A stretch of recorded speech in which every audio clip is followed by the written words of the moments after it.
What's up, guys? I'll wait a little bit. We need to have a chat.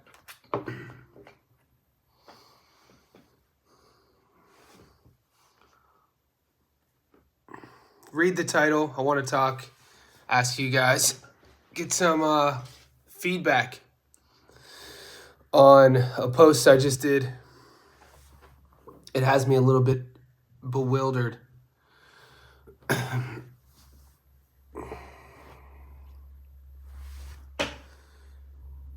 It's a crazy assumption when you think about the sport that we cheer for. So read the title, and I'm not making excuses.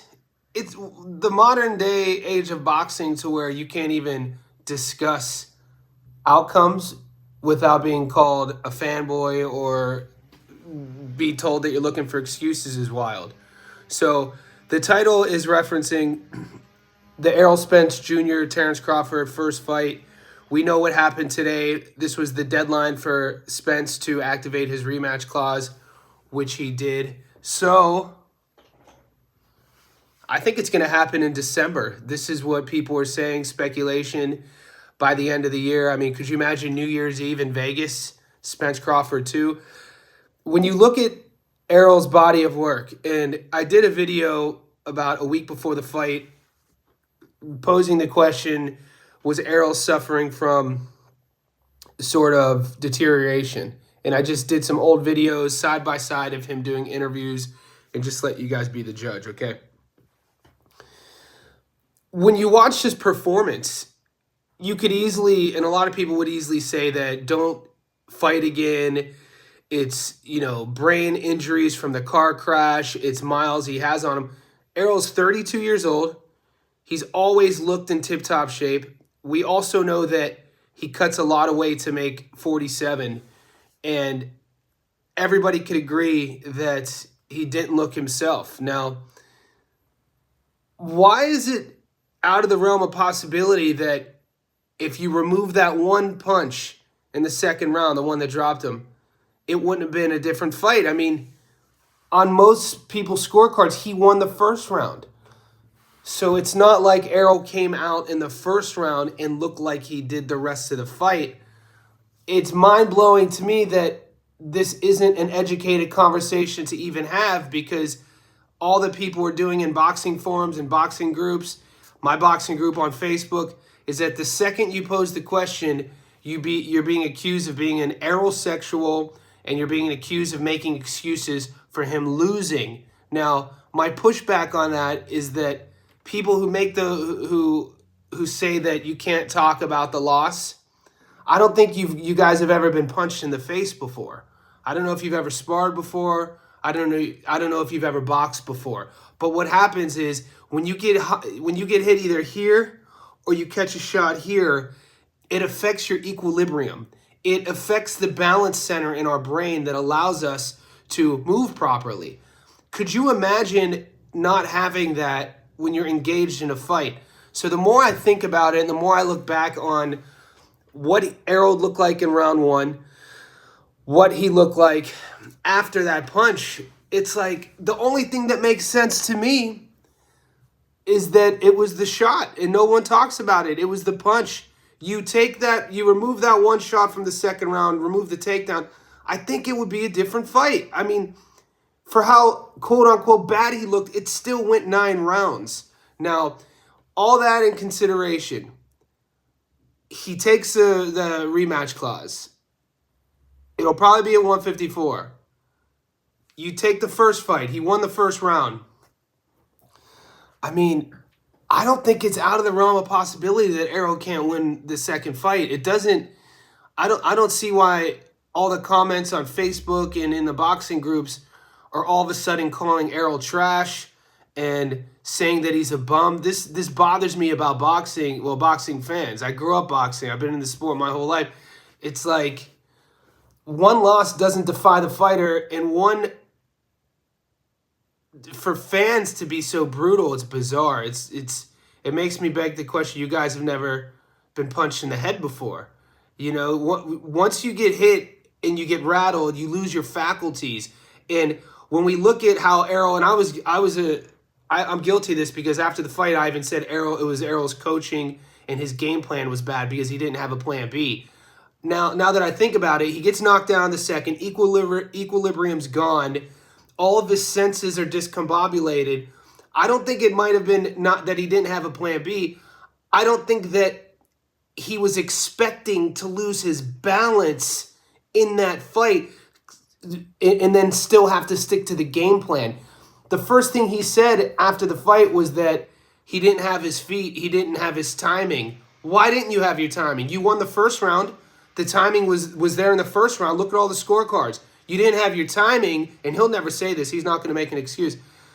I think it's because he got hit in the back of the head. You know, I'd love to talk to the doctor about this in terms of recovery. The last time I got hit really hard in sparring, I didn't get dropped, but it would have been about 2 years ago. The round was coming to an end. I was circling to my left. Hands were down, fucking around. And the dude I was sparring, he was looking for a knockout. He throws a bomb, and he catches me in the back of my ear. And it was like the lights go out. But it's like on, off, on, off. So lights went out real quick. Boom. My knees went soft. And then I bounced back up and finished the round. And then you act like you act like it didn't happen. But that affected me for like a week. You know, I definitely had a concussion. And the guy wasn't punching like Terrence Crawford. And obviously, we're nowhere close to being even, you know, closely professionals. We're amateur boxers.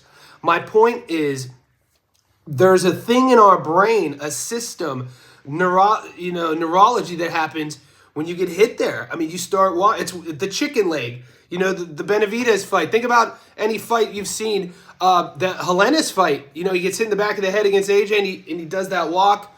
That's your equilibrium going off. That's your senses going haywire. And it makes me beg the question, if EJ was really hurt, his family loves him. He has a beautiful family. His camp loves him. He's been on record saying that he doesn't want to die in the ring. He's like, I have a family. So all of that considered, for him to take this rematch clause, for it to play out the way it played out, for all of you guys saying that he's a bum. Now, I have to think that they know that it was the shot in the second that removed his senses, fucked up his equilibrium, and they probably think, avoid that one shot, and we could beat Crawford. We'll fight him at 54. I'm predicting it's gonna be a lot closer than you guys think. And I'm a Bud fan, and I wasn't cheering for either or. Like I said, I documented the whole fight camp, and I like doing it from a neutral perspective. And this video is from a neutral perspective, and I'm not being making excuses once again for that loss. But I think it's important for us to think about, would that fight have played out, or how would it have played out if you just removed that one punch? And you got to think it would be different. It's exciting. I'm equally as excited to see the rematch based on that. And anybody out there who's ever fought, sparred, grappled, been hit in the head, understands what it's like to take one and then have to come back. But one thing we don't understand is having to come back in front of a killer like Bud Crawford. So that is why I think that one punch in the second changed the whole trajectory. It's also why you got to know that the one thing Bud has, or the one thing EJ has, is a heart of gold, because that kid lasted to the ninth.